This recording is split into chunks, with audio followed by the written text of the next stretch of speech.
Matheus, Sergião. Vamos ver, hein? Ver se agora vai. Vamos ver, Matheus. Vamos ver se agora vai. Acho que o padre desistiu, ó. Sumiu. Bora, esperando o padre entrar. Acho que eu sou o único que não tô vendo o padre. Se for assim, vamos assim mesmo. Se não ver... Vovó Dilma, estás aí? Que maravilha. Tia Dilza. Boa noite, Sueli. Gabi. Vamos lá, padre. Vamos ver se vai.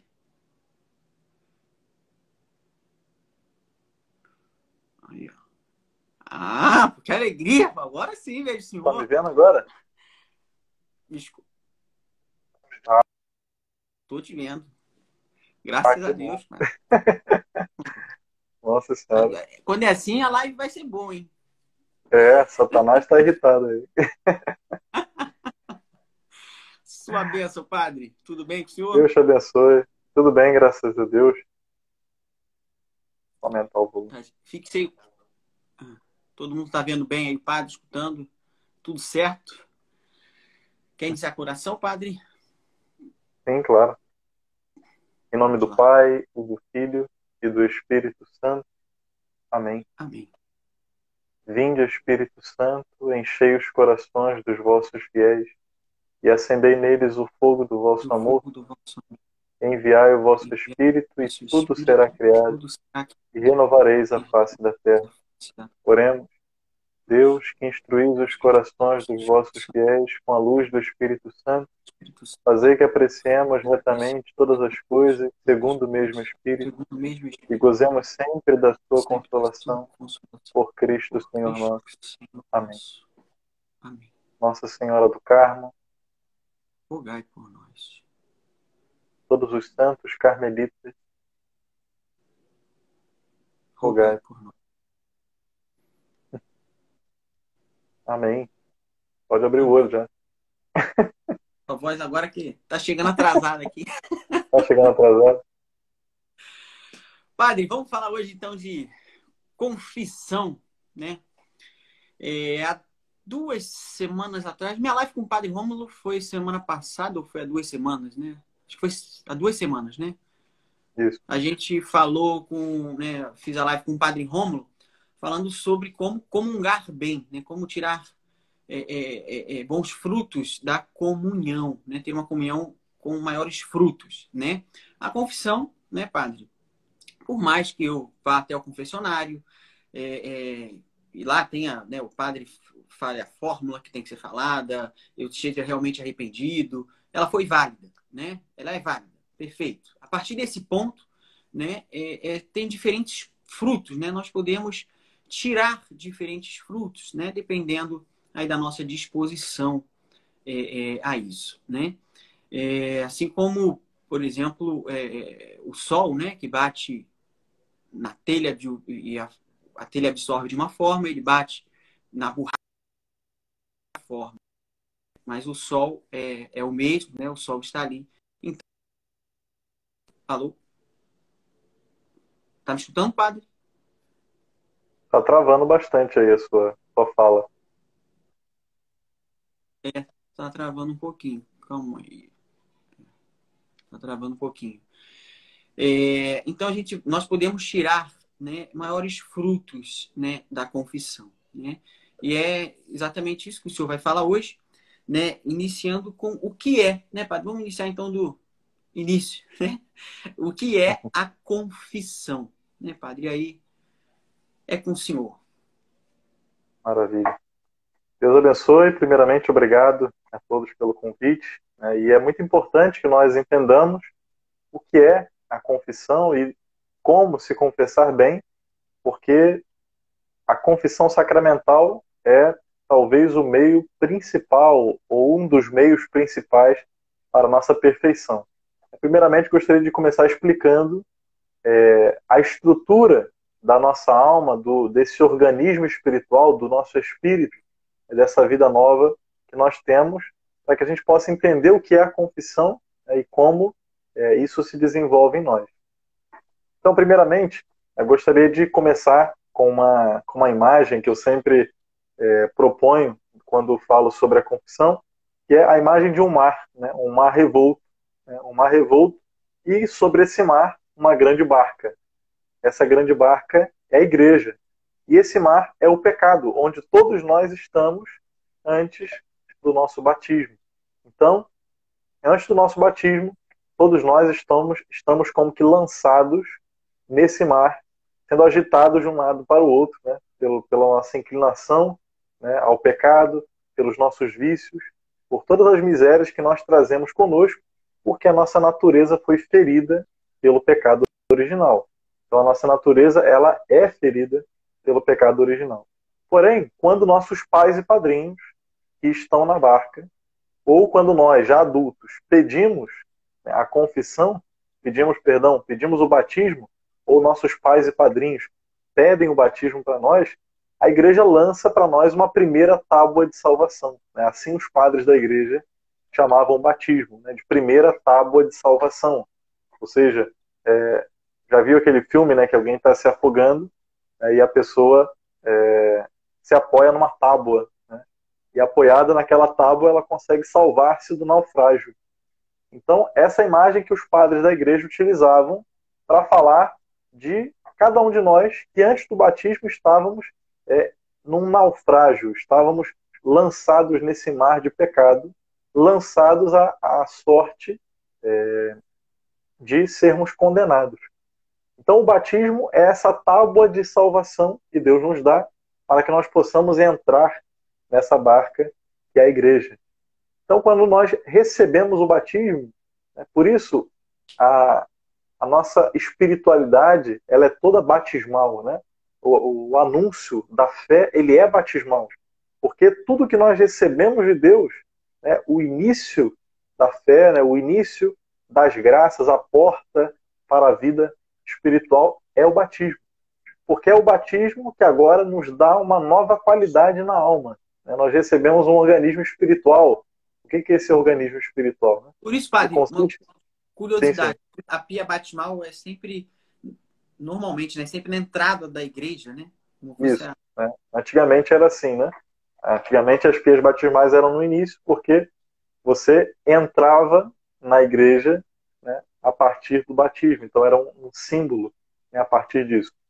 Então, o que acontece quando nós recebemos o batismo? Então, por isso nós devemos reforçar a nossa fé batismal. Porque quando nós somos batizados, nós recebemos quatro elementos, né? Nós recebemos, primeiramente, a graça santificante. O que é a graça santificante? Primeiro, nós recebemos a graça incriada, ou seja, o Espírito de Deus, né? Deus infunde em nós o seu Espírito, e o Espírito de Deus ele faz uma obra em nós que nos possibilita receber a Trindade em nós, na alma. Então, é como, por exemplo, não sei se você já assistiu aquela série do Flash, né? Tem aquela série do Flash onde ele o Barry, né, que é o Flash sem poderes, ele é atingido por uma explosão de um acelerador de partículas, né? E ele recebe a partir, né, daquela carga, né, química nele, ele recebe uma nova qualidade, ou seja, quer correr, né, acima da velocidade da luz. Então ele recebe essa qualidade nova, né, que ele não tinha antes da explosão. Então o batismo é como se fosse a explosão que nos dá uma nova qualidade, ou seja, a capacidade de correr na velocidade da luz, ou seja, algo sobre-humano, algo sobrenatural. Então, quando nós recebemos o batismo, nós somos transformados, nós somos divinizados. Agora nós recebemos algo superior àquilo que é superior à nossa natureza. Então nós recebemos esse organismo espiritual, ou seja, o que nos dá esse organismo espiritual? A qualidade, né, a capacidade de receber Deus. A capacidade de que Deus faça na minha alma, antes inteiramente limitada, agora Deus pode fazer em mim um céu para ele viver. Então a Trindade passa a habitar em mim por conta do meu batismo. Porque é o batismo que é como se fosse essa explosão do acelerador de partículas. E agora eu recebo esse, entre aspas, esse superpoder, né? Esse poder acima da minha natureza. Esse poder, como diz São João, né? Deus nos deu o poder de nos tornarmos filhos de Deus. E é isso que acontece no batismo, né? É de fato um poder, porque é uma força sobrenatural que nos eleva, né, acima das nossas forças humanas. Então, o batismo, ele nos dá a graça santificante, que não é a graça em criado, o Espírito Santo. A graça santificante é a graça de nós participarmos dessa vida de Deus. Então, o batismo é a boa nova de que o céu começou para nós. O céu é hoje, né? O céu já começou. Essa frase mudou a minha vida, assim, de uma tal forma, né? Quando eu ouvi essa frase, né? O céu já começou. Por quê? Existem 3 tempos, né? O passado, o presente e o futuro. Porém, a igreja nos diz que existe, entre aspas, um outro tempo, né? Que se chama eternidade.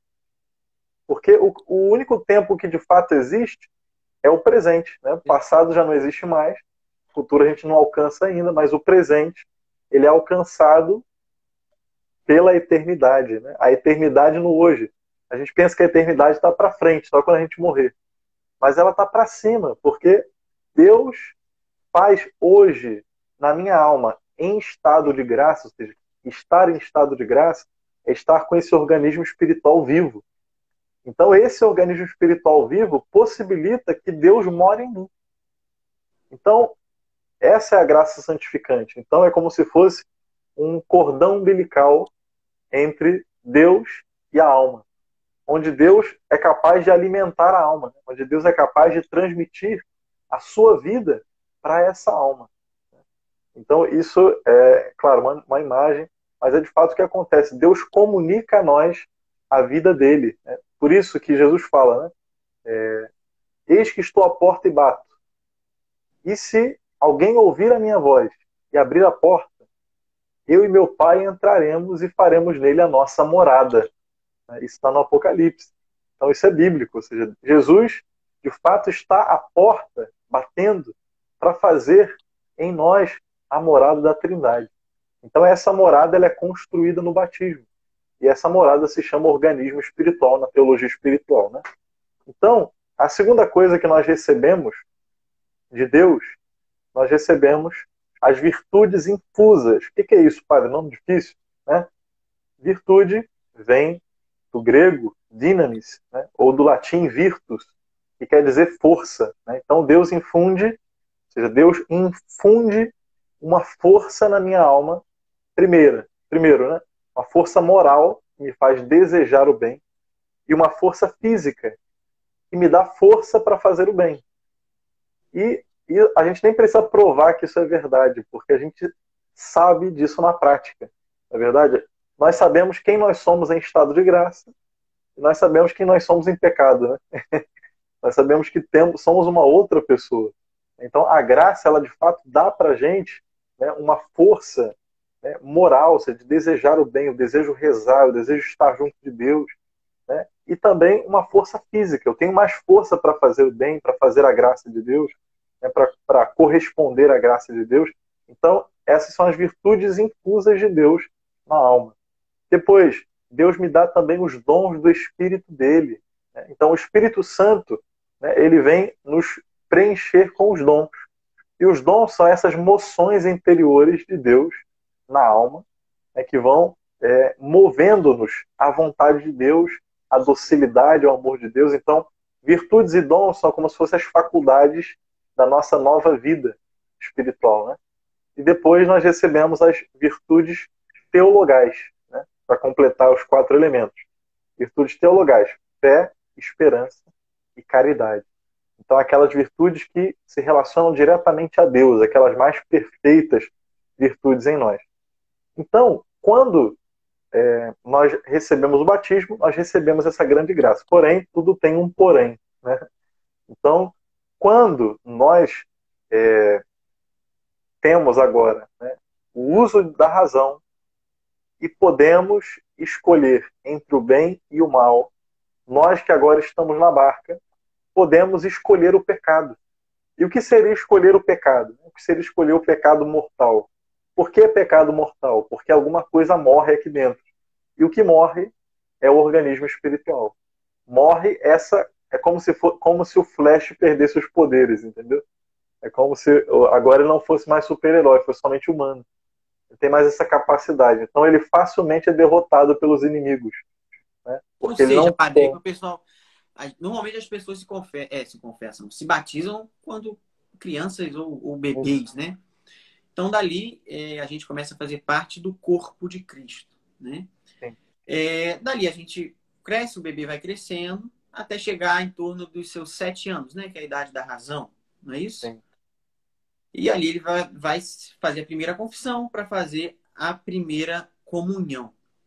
Então, quando nós pecamos mortalmente, né, a partir da idade da razão, a gente sai do estado de graça, né, padre? Tem muitas pessoas que têm essa dúvida, né, do que é pecado mortal e do que seria um pecado venial, né, que seria, Uhum. alguns chamam popularmente, né, de pecadinho, né, o pecado venial. Até uma pergunta. Depois, se eu puder explicar, não sei se esse Sim, é o claro. momento. Só terminar esse raciocínio do que é o pecado mortal, né? Então, primeiramente, o pecado mortal, ele é a pessoa que está dentro da barca, ou seja, ela está em comunhão com Deus, ela está em comunhão com a igreja, porém, ela decide pular de novo no mar, ou seja, naquele mar que ela estava antes do batismo. Então, ela decide, o pecado mortal é como se fosse um suicídio espiritual. Então, a pessoa ela volta a estar de novo no mar. E ela começa agora a ser lançada de um lado para o outro de novo pelas vagas e pelas ondas, né, do pecado, da maldade. Então, está tudo acabado, né, quando a gente peca mortalmente? Não. Né? Existe uma segunda tábua de salvação, né, que os padres da igreja chamavam. E essa segunda tábua de salvação é o sacramento da confissão, né, que os padres da igreja também chamavam de segundo batismo. Por que segundo batismo? Porque a confissão devolve para a gente aquilo que nós perdemos, aquilo que nós recebemos no batismo e perdemos. Então, a graça que nós recebemos na confissão é que agora nós que estávamos no mar dizemos para o padre, né, Padre, atende minha confissão, né, e o padre lança essa segunda tábua de salvação pela absolvição e nós voltamos à comunhão com Deus e à comunhão com a igreja, voltamos para dentro da barca. Então, quando nós nos, entre aspas, suicidamos espiritualmente pelo pecado mortal, é forte isso porque é verdadeiro, né? Nós morremos, e de fato isso é verdadeiro. A alma em pecado mortal, ela morre. Então, voltar à vida significa ressuscitar dentro. Então, não é como se nós recebêssemos um novo organismo, não. Nós ressuscitamos, porque a confissão é de fato uma ressurreição. Ela não é um novo nascimento, como o batismo. O batismo é um novo nascimento. A confissão é uma ressurreição, porque nós já recebemos essa vida nova. Então a confissão seria a ressurreição espiritual, pela qual nós agora voltamos à vida sobrenatural. Voltamos a ter de novo dentro, graças à ação do Espírito Santo que age nos sacramentos, voltamos a viver a vida do céu. E aí nós temos que entender o que é pecado mortal e o que é pecado venial. Então, antes de explicar, né, sobre o que seja a confissão propriamente, nós vamos falar um pouquinho, né, sobre a sua necessidade, né, a necessidade da confissão, antes falando agora sobre pecado mortal e pecado venial. Eu gosto muito de um exemplo do professor Donato, né, que eu achei fantástico. Uma vez ele utilizou numa aula, ele explicando o que seria o pecado mortal e o que seria o pecado venial, e o que seria uma imperfeição. Ele dava o exemplo de um entregador de pizza. Né? Vamos supor que tem um entregador de pizza e o cara chega para entregar a pizza atrasado. Ele chega atrasado, ele vai entregar a pizza e a pessoa chega, pô, caramba, pô, demorou 1 hora essa pizza. Caramba, pô, não quero mais isso não sei o quê. O cara vai lá, simplesmente não fala nada, só entrega a pizza, recebe o dinheiro, vai embora. Né? Ou seja, isso seria o quê? Uma imperfeição, seria uma falta de educação. Né? Ele não se desculpou em nome da empresa, não deu justificativas, ele silenciou. Agora vamos supor que, chegando para entregar a pizza, né, ele chega e a pessoa começa a reclamar, caramba, pô, 2 horas de atraso, caramba, pô, isso aí, que porcaria de empresa, não sei o quê. Né? E ele xingasse a pessoa. Vamos supor que ele xingasse a pessoa, mandasse a pessoa, né, para aquele lugar, né? E isso seria o quê? Seria um pecado venial, né, nessa comparação, né? Porque essa pessoa ligaria para o patrão e diria, ó, seu empregado mal educado me xingou, não sei o quê. E o que a pessoa, o que o patrão ia dizer para esse empregado? Olha, você nunca mais faça isso, porque isso é um absurdo, isso é inadmissível, né? Um funcionário nosso xingando alguém, né? Xingando, né, um cliente, tudo mais, isso é inadmissível aqui na empresa, né? Não faça mais isso da próxima vez que você será mandado embora. Ou seja, essa atitude dele feriu, de alguma forma, a relação com o patrão, né? Então, nessa comparação, Deus seria o patrão e essa imperfeição, esse ato dele, seria um pecado venial, porque o pecado venial, ele não fere de todo a relação com Deus, mas ele fere. Então, ele é um pecado, né? Sempre pecado. Por isso nós devemos atentar à gravidade sempre do pecado, né? De não achar, é um pecado do cotidiano, né? Nossa, eu tenho, quer me tirar do estado de graça. É a pessoa chegar para confessar e falar assim, padre, é só os pecados do cotidiano. Meu Deus, pecado do cotidiano, né, leva para o inferno também, né? Pecado do cotidiano vai te levar para o inferno. Satanás não vai chegar e falar assim, você, fulano aqui, André, né, só pecado do cotidiano. Não, pode ir, pode ir embora, pode ir embora. Né? Não, pecado, pecado cotidiano, gente, é pecado. Então nunca chegue na confissão achando que você está confessando algo que não tem importância, porque isso retira os frutos da sua confissão. Então, sempre ao ir para a confissão, nós vamos falar um pouquinho, né, do exame de consciência, mas nunca pensar que a minha confissão padre, no mais é isso. Ela confessa aqueles pecados que mais estão pesando na consciência, mas ela não consegue crer que aquilo ali ofende a Deus. Né? Os pecados veniais, eles ferem a nossa relação com Deus. Né? Então, o que seria o pecado mortal? Né? Vamos supor que agora o entregador de pizza chegou atrasado, né? E ele chegou, né? E a pessoa chegou lá, né? E reclamou, pô, caramba, essa pizza é demorada pra caramba, não sei o quê. E ele vai lá e dá uma surra na pessoa, imagina. Né? A pessoa vai ligar pro patrão, né? Tiro, né? A pessoa vai ligar pro patrão, né? E vai falar, olha, o seu funcionário, ele me deu uma surra, não sei o que lá, isso é um absurdo. O que o cara vai dizer? Olha, você está demitido, você nunca mais trabalha aqui, nem em nenhum lugar que eu conheço. Eu vou ligar para todos os meus amigos de pizzaria em volta aqui, você não vai trabalhar em nenhum lugar mais. Então ele vai o quê? Vai expulsar a pessoa da relação. Mas no pecado, né, quem rompe a relação somos nós, né? Não é o patrão, né, propriamente. Nós escolhemos o pecado, né, porque o pecado, é claro, né, nessa comparação existe uma falha, porque Deus está sempre disposto a nos readmitir, né? Porque Deus é um pai misericordioso, ele não é um patrão. Ele está sempre disposto a nos readmitir à comunhão com ele, como se nada tivesse acontecido. Porque a graça do Espírito Santo, ela realmente apaga os pecados. Então, essa é a graça da confissão. É como se realmente nós nunca tivéssemos pecado. Porque a graça do Espírito Santo, ela vem realmente apagar o pecado. Então, essa é a graça de Deus que nos dá essa vida regenerada. Então, o que seria um pecado mortal? Para que algo seja um pecado mortal, primeiro, ele tem que ferir diretamente um dos 10 mandamentos. Ele tem que ser matéria grave. Né? Precisa de 3 coisas para ser pecado mortal. 3 coisas. Primeiro, matéria grave. Depois, plena advertência. Ou seja, eu sei que é pecado. Plena advertência. Depois, terceira coisa, pleno consentimento. Ou seja, eu preciso dar o meu sim total àquilo. Não pode ser um sim parcial. Né? Eu estava dormindo, eu sonhei com uma coisa, não sei o que lá, e acabei, sei lá, tendo uma poluição noturna. Né? Isso não é um pecado. Você estava dormindo. Né? Algo nesse sentido, muitas pessoas têm dúvidas sobre isso. Né? Então, o pecado mortal precisa dessas 3 coisas. Matéria grave.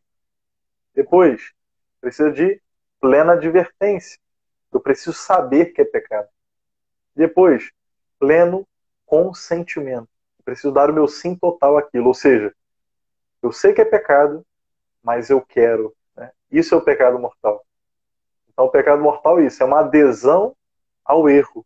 Por isso que o pecado significa isso, né? É hamartia. Né? Hamartia, do grego, significa isso, errar o alvo. Né? Alguém que erra o alvo, isso é o pecado, né? A tradução de pecado. O pecado é errar o alvo. É alguém que sabe que o alvo está errado, mas ela quer acertar ali. Então, isso é o pecado mortal. Então, o pecado mortal, nós devemos meditar muito sobre o que é o pecado mortal. Um só pecado dos nossos primeiros pais foi capaz de causar uma ruína espiritual para todos nós. Um só. Imagina o que são mais pecados.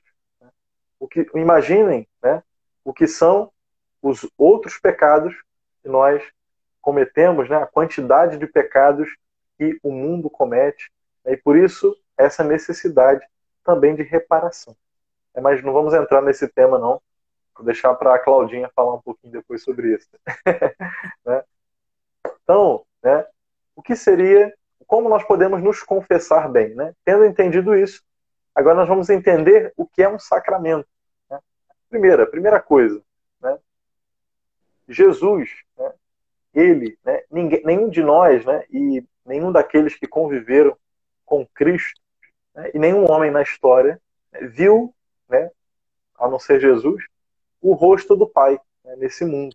Ninguém viu o rosto do Pai. Ninguém viu a face do Pai.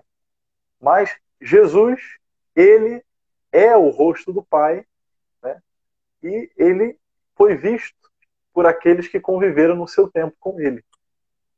Então, depois que Jesus sobe aos céus, né, depois que Jesus sobe aos céus, quem se torna o rosto de Cristo? A igreja. Então, Jesus se encarna e se torna para o mundo, para os homens, o rosto do Pai. Jesus, vindo ao mundo, funda uma igreja para ele e a sua igreja se torna o seu rosto para o mundo, porque a obra da salvação de Cristo, ela é perpetuada por meio da igreja. Se Jesus batizava, a igreja continua batizando. Se Jesus perdoava os pecados, a igreja continua perdoando através dos seus sacerdotes. Se Jesus curava os doentes e rezava por eles, a igreja continua ungindo os doentes com o sangue dos enfermos. Jesus celebrou a sua primeira e última missa ali na última ceia. A igreja continua a perpetuar o sacrifício eucarístico pelas missas. Então, os sacramentos, eles são a perpetuação, todos eles instituídos por nosso Senhor Jesus Cristo, os 7 sacramentos, eles tornam presente para nós hoje a obra da redenção. Porque seria muito metafórico dizer assim, Jesus nos lavou com o seu sangue. Tá bom, como? Né? De que forma? Né? Você poderia perguntar, Jesus me lavou de fato com o sangue dele? Né? Mas isso é uma poesia? Nós poderíamos nos perguntar. Mas como a nossa religião ela é muito encarnada, né, Deus quis instituir os sacramentos. Então, como o sangue de Jesus me lava hoje? Primeiro, pelo batismo. Quando eu recebo os frutos da cruz na minha alma. E depois, a cada confissão. A cada confissão, o sangue de Jesus me lava. Por meio da absolvição sacramental. Porque cada sacramento, ele concede uma graça da cruz. Uma graça da redenção. Então, a confissão sacramental, como nós já entendemos, ela nos faz ressuscitar para Deus. Ela é um sacramento. Ou seja, o sacramento, ele é um símbolo. Né? O que é um símbolo? O símbolo é uma imagem no sentido não atual. Né? A imagem hoje tem um sentido de falso. Né? Mas a imagem na antiguidade, a imagem era a presença verdadeira da coisa. Né? Então, o símbolo, né, a imagem, o sacramento, ele torna presente aquilo que ele simboliza. Vamos traduzir de uma forma mais fácil. Né? Um outro exemplo do professor Donato também, que eu gosto muito dos exemplos dele. Né? Ele fala por exemplo, uma pessoa está se formando e a pessoa, na formatura, ela recebe aquele canudo. Né? Aquele canudo simboliza que ela está formada. Né? Porém, Imagina que a pessoa que não estudou, não fez a faculdade, entre lá na hora, coloque uma beca, né, e pegue o canudo. Aquele canudo, não é capaz de tornar aquela pessoa médica, por exemplo, né? Vamos supor que aquela formatura seja de medicina. Aquele canudo não será capaz de tornar aquela pessoa médica, porque aquilo é apenas um símbolo. O símbolo de alguém que fez anos de estudo, né, de residência, de entrega ali, né, nos hospitais e tudo mais, aprendeu ali na prática, na teoria, né, e o canudo é um símbolo. O canudo não tem o poder de tornar ninguém médico.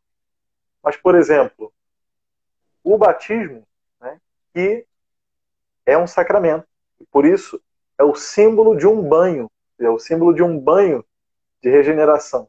Então, aquele banho, ao mesmo tempo que ele simboliza um banho, ele realiza o banho. Ele é capaz de realizar aquilo que ele simboliza. Então, ele significa aquilo que ele simboliza. Isso nos diz o catecismo. Assim também a confissão, que é o símbolo de um tribunal, onde nós confessamos os nossos pecados. E, de fato, ali acontece uma absolvição das minhas culpas, dos meus crimes com relação a Deus, que são os piores crimes, né? Porque tanto maior é o crime, quanto maior o ofendido, quanto maior o lesado, né? Aquele que é o crime de lesa majestade, né? É o maior deles. Então, porque Deus é ofendido pelo pecado. Então, agora, tendo entendido isso, vamos entender que todo sacramento tem uma matéria e uma forma. Se tiver muita coisa na cabeça, né, depois você assiste a live de novo e vai anotando, né? Então, o que seria a matéria e a forma do sacramento? A gente aprende isso na catequese. Então, o que seria a matéria do sacramento do batismo? A água. Qual seria a forma do sacramento do batismo? Eu te batizo em nome do Pai, do Filho e do Espírito Santo. Qual seria a matéria do sacramento da Eucaristia? Pão, vinho e água. E qual seria a forma do sacramento da Eucaristia? Tomai todos e comeis, isto é meu corpo, tomai todos e bebeis, isto é o cálice do meu sangue. Isso é a forma, né? Então, qual seria a matéria do sacramento da confissão, da penitência? Qual seria essa matéria? A matéria do sacramento da confissão, ela foi chamada pelo Concílio de Trento de quase matéria, porque ela não é bem material, né? A quase matéria do sacramento da confissão, né, são 3 atos. Né? Então, a matéria do sacramento da confissão são chamados atos do penitente. Então, 3 atos. O primeiro deles, a contrição. Né? A contrição, né? Aquele arrependimento sincero, verdadeiro e sobrenatural de ter ofendido a Deus. Então, primeiramente, a contrição ela é um dom de Deus. Deus é quem dá a contrição. Então, esse dom deve ser pedido. Esse dom da contrição ele deve ser pedido por nós. Então, Deus é quem dá a contrição. E a contrição ela não é um sentimento, ela não é um calorzinho no coração. Né? A contrição ela é um ato racional da inteligência que percebe a malícia do pecado, né? Percebe o quanto aquilo é destrutivo, e um ato da vontade que quer retirar da vida o pecado. Então, quer aborrecer de tudo, né? Como diz a linguagem teológica, né? Quer aborrecer o pecado, quer nunca mais aquilo na vida. Então, isso é a contrição. Então, padre, eu não me sinto arrependido, então não vou me confessar. Vá pelo menos para a confissão com medo do inferno, né? Isso é importante, porque existe a chamada contrição e também a chamada atrição, né? O que seria atrição? A atrição é aquele medo de ir para o inferno. Né? Aquela pessoa que se confessa por medo de ser condenada. Isso já é suficiente. Né? É o mínimo, mas já é válido. É o mínimo, mas já é válido. Então, eu não estou me sentindo arrependido, mas tenho medo de ir para o inferno. Então, vai e se confessa. Se você morrer amanhã, você vai mesmo. Então, confesse os seus pecados. Mas a contrição é um dom a ser pedido. A gente tem falado muito disso nesse tempo de pandemia, né? Então, a contrição ela não é um ato meu. Ela é algo que Deus me dá, ou seja, ele ilumina a minha inteligência e ele inflama a minha vontade. Então, essa é a ação de Deus através da contrição. Então, vamos lá. As perguntas eu vou deixar para o final, porque senão eu vou perder o raciocínio, só um momento. Vamos lá, até me perdi aqui de novo. O senhor explicou a diferença da Isso, os condição atos, os e atos atos do da penitente. aflição do medo do inferno. Isso mesmo. Então, a contrição, ela pressupõe duas coisas também, que a gente precisa entender. Um diligente exame de consciência, ou seja, eu preciso, antes de me confessar, fazer exame de consciência. Eu não posso chegar na minha confissão e chegar assim, já atendi confissões assim, se eu chegar assim, padre, nem sei o que eu vou dizer. Dá vontade de perguntar assim, o que você está fazendo aqui? Né? A pessoa assim, padre, nem sei o que eu vou dizer. Você não sabe, Só tira né? o pecado Então, da rotina, como é que é? por causa do cotidiano. Então, assim, não vem para a confissão. Então, primeiro, faça a confissão. Ou então fala assim, padre, me ajuda. Então, padre, eu não sei fazer exame de consciência, mas fala isso antes. Porque a confissão, ela pressupõe que você tenha feito um exame de consciência. Você examinou mesmo o que eu fiz que ofendeu a Deus.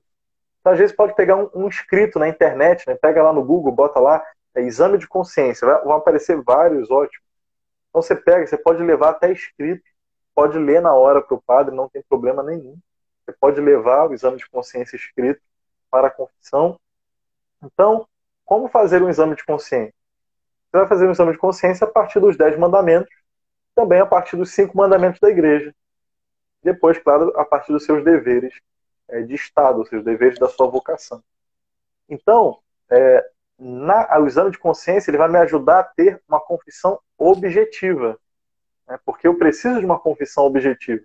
Eu não posso ter uma confissão na qual eu chego assim e fico assim, então, padre, sabe como é que é, né? A gente é muito orgulhoso. Ou seja, ele me incluiu na confissão. Né? A pessoa está me incluindo. Ou seja, né? Então, assim, nós temos que falar de nós mesmos. Né? Não é do padre. Sabe como é que é, né, padre? A gente é fraco, né? Sim, eu sei disso, mas estou querendo saber de você. Então, a confissão é um momento de dizer assim, é um momento de maturidade espiritual, onde eu digo assim, padre, eu errei. Padre, eu tenho culpa nisso. Né? Eu pequei, padre. Né? Me perdoa porque eu pequei. Então, é um reconhecimento meu, padre, né? Sabe como é que é, né? A gente é muito assim, né? Não, você é assim. Reconheça isso, faz parte da sua maturidade espiritual. Né? Nós, quando vamos nos confessar, temos que dizer, padre, eu fiz isso, isso e isso. Né? Sou um pecador. Né? Padre, me dá absolvição. Então, é isso que é confissão. Então, eu não posso chegar na confissão, a confissão tem que ser objetiva. Padre, eu fiz isso. Padre, sei lá, eu menti, eu fui impaciente, né? Eu cometi o pecado da gula, da preguiça. É claro que também não pode ser uma coisa extremamente abstrata. Eu não posso chegar e dizer assim, padre, primeiro mandamento, segundo, né, coloca aí o terceiro e o quinto também. Né? Por exemplo, pode ser uma coisa nesse sentido. Né? Dizer assim, padre, vai botando na conta, né?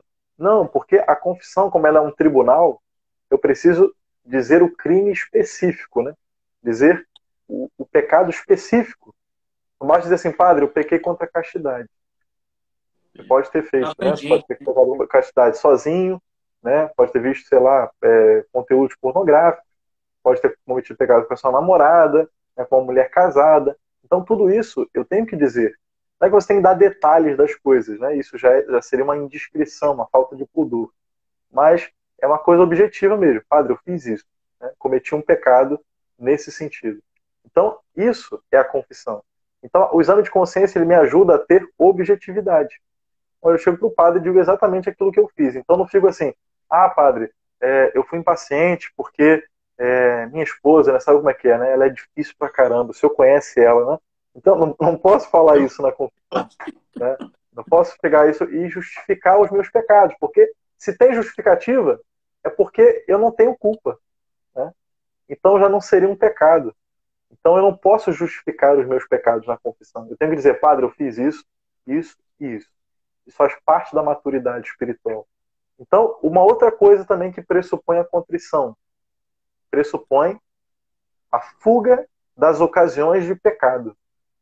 Não basta, né, não basta que eu, o Padre Renan está aí, Deus abençoe, Padre Renan, saudade. A fuga das ocasiões de pecado ela é essencial para quem quer se confessar, porque é um momento em que eu estou rompendo com o pecado. É aquele momento em que eu estou dizendo para mim mesmo que eu estou fazendo, eu estou assumindo propósitos firmes com Deus, de virtude. Não basta que eu me confesse e não retire da minha vida as ocasiões de pecado.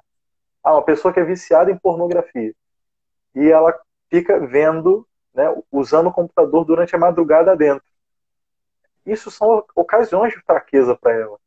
Você tem que reconhecer os seus limites e colocar, né, limites e usar ferramentas que te ajudem a responder a Deus. Então, para se confessar, eu preciso romper as ocasiões de pecado. Depois, eu preciso, agora, o segundo ato do penitente é a confissão. Então, na confissão, eu devo confessar todos os meus pecados mortais. Então, não existe obrigatoriedade na confissão de confessar os pecados veniais. Não existe uma obrigatoriedade. Porém, é justo que você confesse. Porque a confissão, ela dá uma graça específica para cada pecado confessado. Então isso é uma maravilha, porque quando nós nos confessamos desses pecados veniais, nós estamos recebendo graças de Deus naquela confissão para nos livrarmos desse pecado. Então isso é maravilhoso. Então confesse todos os seus pecados, né? Os mais leves, os mais graves, confesse todos. Isso é essencial para uma confissão íntegra. Então, nunca omita um pecado, nunca faça isso, pelo amor de Deus. Né?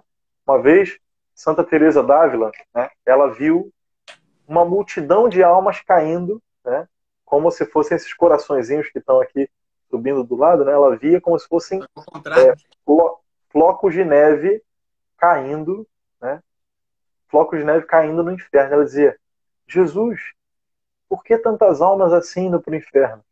E Nosso Senhor disse para ela, são aquelas almas que omitiram pecados na confissão. Ou seja, são aquelas pessoas que, tendo a oportunidade de serem perdoadas por Deus, resolveram, por respeito humano, por uma vergonha, que nada mais é do que orgulho, omitiram pecado. Então, fale todos, né? O padre não vai se escandalizar com seus pecados. Né? E o pecado grave, né? Se omitir um pecado grave, a confissão aí não é nem válida, né? Não é nem válida, né? Se você omitir, você carrega mais um pecado além com você, que é o pecado da omissão. Então a confissão não foi nem válida nesse sentido. Porque para que ela seja válida, você precisa desse elemento aqui, confissão. Então, esse elemento confissão pressupõe que eu confesse todos os meus pecados mortais. Mas também é justo que eu confesse os pecados veniais. E depois o terceiro elemento, que é o da satisfação. Não é saber se você está satisfeito com a confissão ou não, com o atendimento do padre.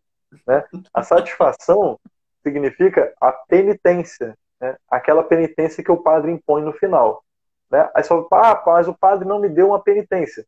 Foi válida do mesmo jeito, porque o que importa é que você, ao ir para a confissão, vá com uma disposição interior de receber a penitência e de cumprir a penitência que o padre lhe passar. Então, se ele não passar, não tem problema. Pode pedir. Se ele passar, padre, é muito comum essa pergunta, né? Ele passou a penitência e você ou se esqueceu da penitência ou esqueceu de fazer. Se você esqueceu da penitência, ela não lembrou, não fez mesmo, né? não tem nenhum problema nesse sentido. Né? Porque, como eu disse, né? Isso se aplica também a esse exemplo. Porque se você... Agora me veio... Vai com a disposição. Se você vai com a disposição interior de receber a penitência e aceitar a penitência, isso já ajuda, já torna a confissão válida. Válida, né? Por mais que você não venha a fazer depois, na hora. Por mais que você não venha a fazer depois, isso. Então, mas o bom é que logo após a confissão, você já faça aquela penitência, não fique protelando aquilo ali. Aí você pode dizer, padre, mas eu fiz tanto pecado e o padre só me passou uma Ave Maria. Mas é realmente para isso, para que você veja que o perdão de Deus é gratuito. Então, aquilo que nós fazemos com uma penitência é como se fosse aquela criança, né, que quebra o vaso da mãe e ela chega para a mãe e fala assim, aqui mãe, eu tenho esses R$2 aqui para a senhora comprar um vaso novo. É claro que aquilo não compra um vaso novo, mas o amor, né, com que a mãe recebe aquele ato, né, já é um ato de reparação. Então isso é muito essencial, né, nesse momento aqui, nesse ato, né, chamado satisfação, que é a penitência. Então, isso já nos ajuda a fazer uma boa confissão. E uma outra coisa, nós devemos ter uma regularidade nas nossas confissões. Porque aí fala, padre, mas eu me confesso uma vez ao ano. Né? Isso não é suficiente. Porque a igreja pede que você faça a confissão uma vez ao ano, pede para aqueles filhos rebeldes, aqueles filhos que ela está tentando salvar de qualquer jeito, entendeu? Então, essas pessoas, elas vão tentar, né? A igreja está tentando salvar essas pessoas, pelo menos com a confissão anual. A pessoa, se ela confessa e depois morre, já morre em estado de graça. Mas nós que queremos o céu, que queremos a vida eterna, né? Que queremos buscar a Deus e queremos nos santificar, nós devemos ter uma confissão regular. Então, no máximo, uma confissão mensal. Então, mas tudo isso, padre, tinha santo que confessava todo dia. Né? Tinha santo que confessava todos os dias. Os santos, imaginam nós. É claro que você vai ficar alugando o padre toda hora, né? Às vezes é bom você fazer ou semanal, né, ou quinzenal, né, no máximo mensal. Então, isso é essencial para quem quer ser santo. Porque uma das coisas essenciais no início da vida espiritual é a generosidade. Né? Então, isso é muito essencial, né? Para quem quer amar a Deus e para quem quer livrar-se dos pecados grosseiros. Porque estou tendo muitas quedas, né? Então, não desanima de confessar. Né? Poxa, eu vou de novo confessar aquilo? Não importa, vou de novo. Porque chega uma hora que nós recebemos a graça, né, de nos livrarmos daquele pecado.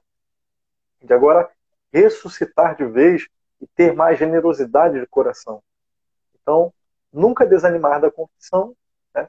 Nunca pensar que você não tem jeito, mas sempre recorrer a esse tribunal de misericórdia, né, né, no qual nós nos confessamos culpados, como diz São Padre Pio, e saímos sempre absolvidos, né, se temos as disposições necessárias para aquilo. Acho que com isso eu encerro a minha exposição. Se tiver algumas perguntas aí. Tem uma pergunta. Que horas são, padre? Aqui o celular que eu troquei, ele não está aparecendo. Eu não sei que horas são. Você tem aí no São seu? 9h55. Caramba, faltam então aí uns 7, 8 minutos, né? Que começou atrasado. O Caio fez uma ótima pergunta, eu acho, padre. Ele colocou, padre, sua bênção, cheguei agora. Só o propósito de não voltar a pecar já é arrependimento necessário para confessar? Né? Porque muitas pessoas confundem o sentimento, fez um pecado, o pecado foi gostoso, teve prazer e tudo mais, com o arrependimento, o propósito de não voltar a pecar, né? Apesar do sentimento, né? Dessa lembrança, dessa memória de ter sido bom, né? Não ter sido bom, ter um lado de prazer, né? Todo pecado tem um lado de prazer. Acho que é uma pergunta bastante válida aí para o senhor responder. Não sei se o senhor está vendo aí. Estou vendo. Tem uma historinha do que o Papa Francisco conta naquele livro Deus é Misericórdia, que ela é muito interessante, né? Onde um padre ele vai para a guerra e lá ele se põe a atender as confissões dos soldados. E um padre vai atender a confissão de um soldado, ele pergunta: você está arrependido dos seus pecados? E ele diz: não. Ele diz: não estou arrependido. Por quê? Aquele soldado tinha confundido o prazer corporal que ele sentia, né, com o arrependimento. E o padre, para querer dar absolvição para ele, né, e tipo, para fazê-lo entender, diz assim: então você está arrependido de não estar arrependido? Ele falou: sim. Aí ele falou: Deus, Pai de misericórdia. Então, o padre o salvou, né, através dessa consciência da misericórdia, porque às vezes a gente pode também se confundir. Então é claro, quando eu vou me confessar, eu tenho que ter propósito de nunca mais pecar. Foi o que nós falamos ali. É porque a contrição, ela pressupõe isso. Pressupõe o propósito de nunca mais pecar. Aí você pode dizer assim também, por exemplo, estava falando da confissão, que ela é muito subjetiva. É alguém que chega e fica assim: padre, eu cometi o pecado da impaciência porque eu estou muito nervoso e eu tenho muita dificuldade, não sei o quê, e também com a gula, porque às vezes tem muito churrasco lá em casa, Porque a pessoa fica fazendo uma historieta na confissão. O certo seria dizer assim, padre, eu fui impaciente, né, eu cometi o pecado da gula, eu tive raiva. Então você vai dizer isso na confissão. É claro, se é uma confissão com o seu diretor espiritual, ela pode ser uma confissão mais detalhada, né, porque isso faz parte também da direção espiritual. Geralmente os sanguíneos, né, os sanguíneos de temperamento, eles são os que mais fazem confissões prolixas. Então dá para reconhecer quando é um sanguíneo vindo se confessar. Geralmente é uma confissão tanto mais prolixa, mas fazer esse esforço de uma confissão, como dizia São José Maria Escrivá, uma confissão clara, concisa, né, e concreta. Né, dizia isso. Clara, concisa e concreta. Então, Para quem se confessa muitas vezes, né, padre? Às vezes uma vez por semana, uma vez ao mês, uhum. ou até com menos frequência, mas é perguntar muito o porquê, né, que cometeu aquele pecado e mais a fundo na raiz, né, da onde é a raiz daquele pecado. Eu costumo fazer bastante isso, é perguntar o porquê que eu fui grosseiro com aquela pessoa, né, o porquê que às vezes é um egoísmo por trás, né, de que você queria naquele momento um tempo para você. Então, assim, perguntar o porquê, muitas vezes, né, você consegue chegar mais a fundo. Ver outros pecados ali, né? E conforme você vai avançando na vida espiritual, você vai tendo uma consciência mais delicada. É que não é uma consciência escrupulosa, de ver pecado em tudo. Não, mas é uma consciência delicada que agora não só vê pecados de impureza. Porque tem gente que só vai se confessar quando comete um pecado da carne. Né? Tem gente que acha que só é pecado grave quando você comete um pecado de impureza. Os outros, né, tá tranquilo. Né?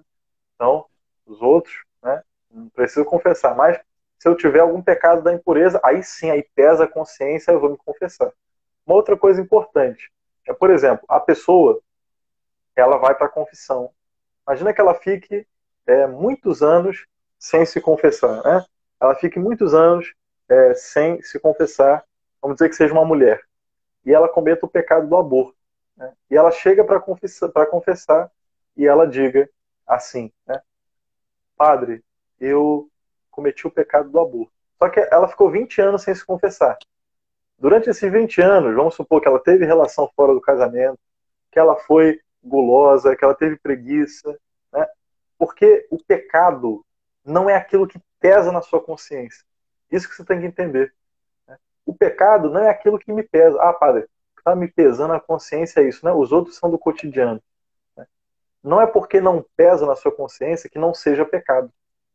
Então, é importante que você aprenda a ver o que Deus me diz que é pecado. E como é que eu sei isso? Através do que a igreja me diz que é pecado. Porque a igreja é aquela que me transmite a revelação.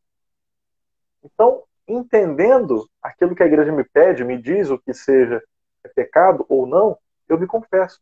Por mais que eu não entenda, porque eu confio. Então, tem alguém fazendo uma pergunta ali, né? O João, né? O que ele está perguntando aí, André? Acho que tem que subir aí, padre.